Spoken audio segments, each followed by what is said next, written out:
Kamu lihat nih. Keren banget gak sih masuk tambang? Mudah juga masuknya. Salah, masuk tambang nggak semudah itu tahu. Lah, kenapa? Kan tambang itu kan cuma untuk gali sumur aja. Bukan cuma gali-galian, tapi banyak sekali prosedur sebelum menambang itu. Sudah, sini yuk aku jelasin. Boleh? Nah, apa itu pertambangan? Jadi, pertambangan itu adalah serangkaian kegiatan yang dilakukan untuk mencari, mengambil, mengolah, dan juga memanfaatkan sumber daya alam. Nah, jadi kegiatan pertambangan itu bukan hanya menggali-gali saja ya, tetapi mencakup seluruh rangkaian proses kegiatan, dimulai dari eksplorasi hingga ke pasca tambang. Oh, jadi pertambangan itu mencakup keseluruhannya ya? Bener banget nih. Lah, jadi penambangan itu beda lagi atau sama aja? Nah, kalau penambangan itu beda. Penambangan itu cuma salah satu proses dari pertambangan, yaitu proses pengambilan bahan galian dari dalam bumi. Proses pertambangan itu panjang dan saling berhubungan. Tahapan pertama ada prospeksi, yaitu mencari adanya indikasi bahan tambang di suatu daerah, biasanya berupa survei geologi. Kedua ada eksplorasi, yaitu bertujuan untuk mengetahui letak, bentuk, dan kadar bahan tambang di suatu daerah. Nah, kalau sudah ketemu, lanjut ke tahapan studi kelayakan untuk menilai apakah bahan tambang bisa diambil secara aman dan menguntungkan.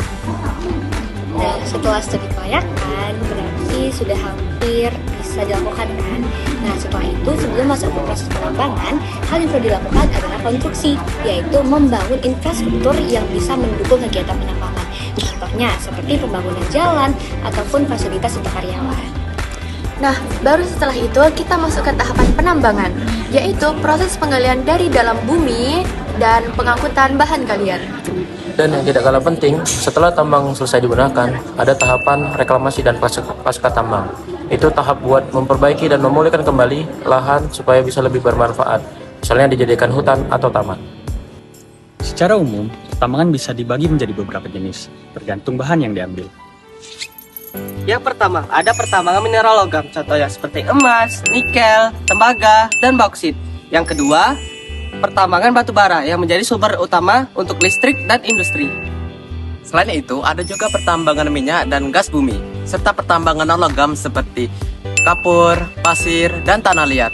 Kalau dilihat dari cara mengambilnya, ada dua, yaitu tambang terbuka dan tambang bawah tanah. Di dunia pertambangan, alat itu penting banget.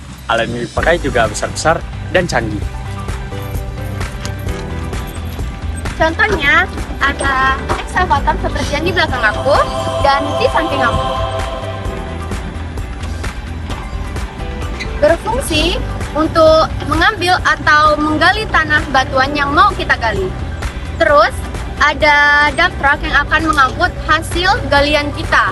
Dan terakhir, ada bulldozer yang akan meratakan permukaan tambang kita yang telah kita gali. Selain alat berat, ada juga alat ukur geoteknik, alat bor, dan drone yang dipakai buat pemetaan area tambang. Sekarang, teknologi tambang sudah makin modern.